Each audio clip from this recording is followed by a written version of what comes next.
Assalamualaikum warahmatullahi wabarakatuh. Perkenalkan, saya Aninda Febrian, mahasiswa apoteker Universitas Muhammadiyah Malang. Kali ini saya akan membahas mengenai pemimpin. Sebelumnya, perlu diketahui nih, apa sih pemimpin itu? Nah, dalam Landstar Pharmacies, salah satunya yaitu leader atau pemimpin, di mana seorang farmasis atau apoteker harus mampu menjadi seorang pemimpin, mempunyai visi dan misi yang jelas, dan dapat mengambil kebijakan yang tepat untuk memajukan institusi atau perusahaan atau lembaga yang dipimpin. Dalam diri seorang pemimpin, dia harus mempunyai 3 sifat. Saya menyebutnya LDR. Bukan long distance relationship loh ya, tetapi loyal, disiplin, dan respect. Loyal, seorang pemimpin harus loyal terhadap tugas dan tanggung jawab yang dimiliki. Disiplin ini adalah sifat atau kebiasaan yang juga sangat harus dimiliki seorang pemimpin karena pemimpin adalah contoh bagi anggotanya. Jika pemimpin tidak disiplin, maka anggota juga bisa saja mengikuti pemimpinnya. Resiko yang didapat jika anggota mencontoh yang tidak baik dari pemimpinnya adalah tujuan suatu kelompok yang sudah direncanakan sebelumnya tidak akan tercapai.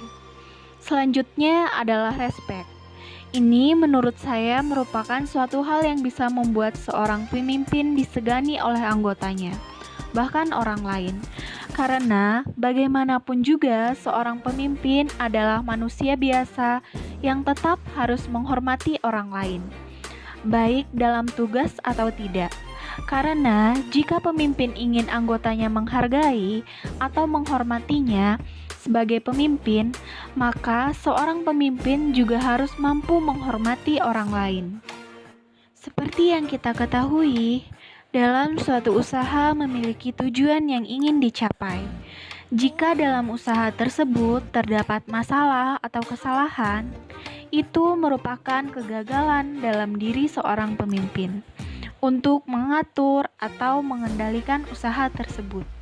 Tetapi, jika sebaliknya, usaha tersebut berhasil dalam mencapai tujuan yang telah direncanakan, maka seorang pemimpin dari usaha tersebut telah berhasil membawa kelompok tersebut sesuai dengan tujuannya.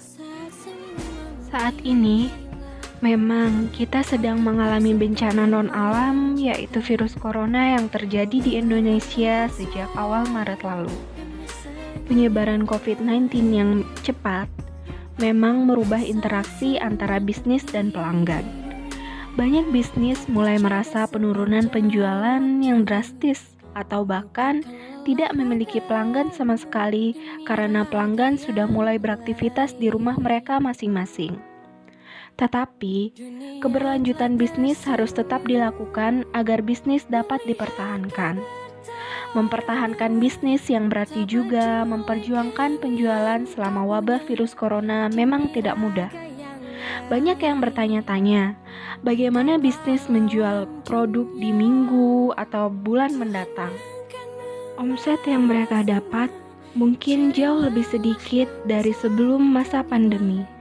Mereka dituntut untuk terus menjalankan usaha agar segala aspek bisa tercapai.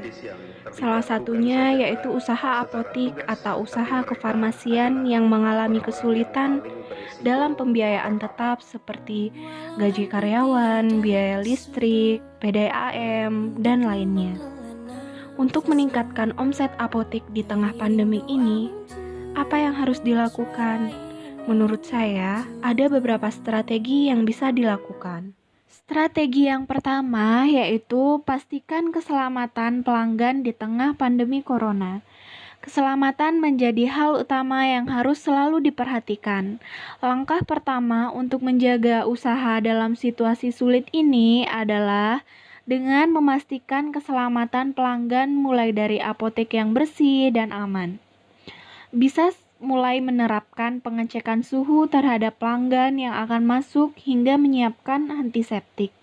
Pastikan pula ada area cuci tangan ya, yang bersih dan berfungsi dengan baik. Yang kedua, buat promosi penjualan yang tepat. Ini adalah waktu yang tepat untuk memperkuat nilai dari produk yang dijual di apotek.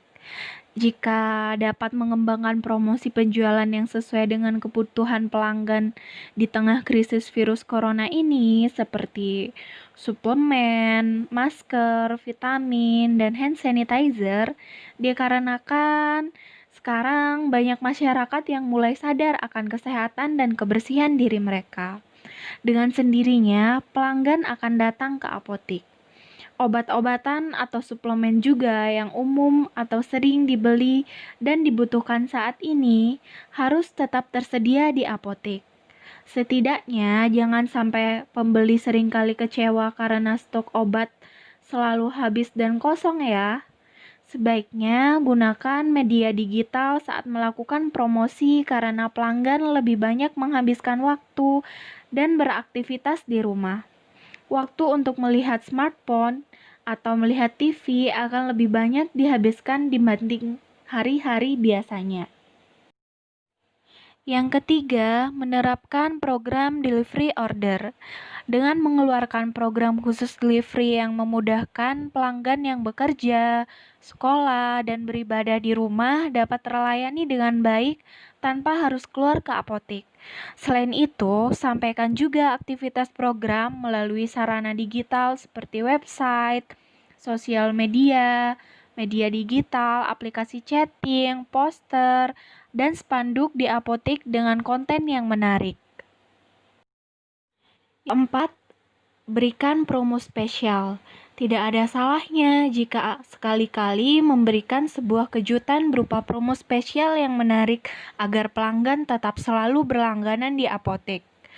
Bahkan, sebagian besar masyarakat memang sangat menyukai yang namanya promo. Inilah alasan dibalik seringnya para pengusaha memainkan trik promo untuk menaikkan jumlah penjualan atau omset per bulan mereka.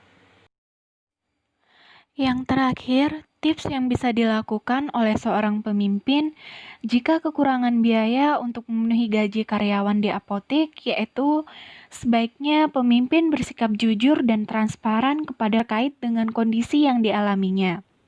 Dengan begitu, pemimpin dapat merundingkan langkah apa yang terbaik bagi karyawan dan apoteknya. Selain itu, pemimpin perlu mengarahkan karyawan agar strategi bisnis dapat berjalan dan sesuai kebutuhan, dan jika ada karyawan yang berstatus kontrak dan masa kontraknya telah berakhir, sebaiknya menunda perpanjangan lebih dulu dengan penjelasan yang dapat dimengerti oleh karyawan. Nah, itu dia 4 strategi dalam meningkatkan omset penjualan di apotek. Jangan pernah menyepelekan pengelolaan sebuah usaha, karena peluang untuk mendapatkan omset besar adalah dengan melakukan pengelolaan usaha yang baik, termasuk untuk sebuah usaha apotek. Semakin bagus manajemen pengelolaannya, maka semakin berkembang dan naiklah omset dari apotek tersebut.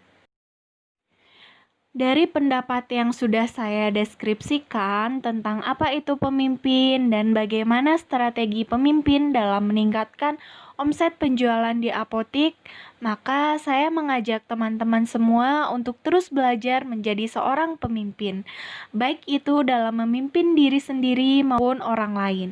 Karena sebaik-baiknya pemimpin di antara kalian ialah pemimpin yang kalian cintai dan mencintai kalian. Kalian mendoakannya dan mereka pun mendoakan kalian. Dan seburuk-buruknya pemimpin di antara kalian ialah pemimpin yang kalian benci dan membenci kalian. Kalian melaknatnya dan mereka pun melaknat kalian. Hadis riwayat Muslim dari Auf bin Malik. Kita generasi muda harus siap dengan segala tantangan yang ada. Mulailah untuk belajar memimpin diri sendiri agar mampu menjadi seorang pemimpin yang baik untuk orang lain. Sekian yang bisa saya sampaikan. Semoga kita selalu dalam lindungan Allah Subhanahu wa taala dan COVID-19 segera berakhir. Amin amin ya robbal alamin. Wassalamualaikum warahmatullahi wabarakatuh.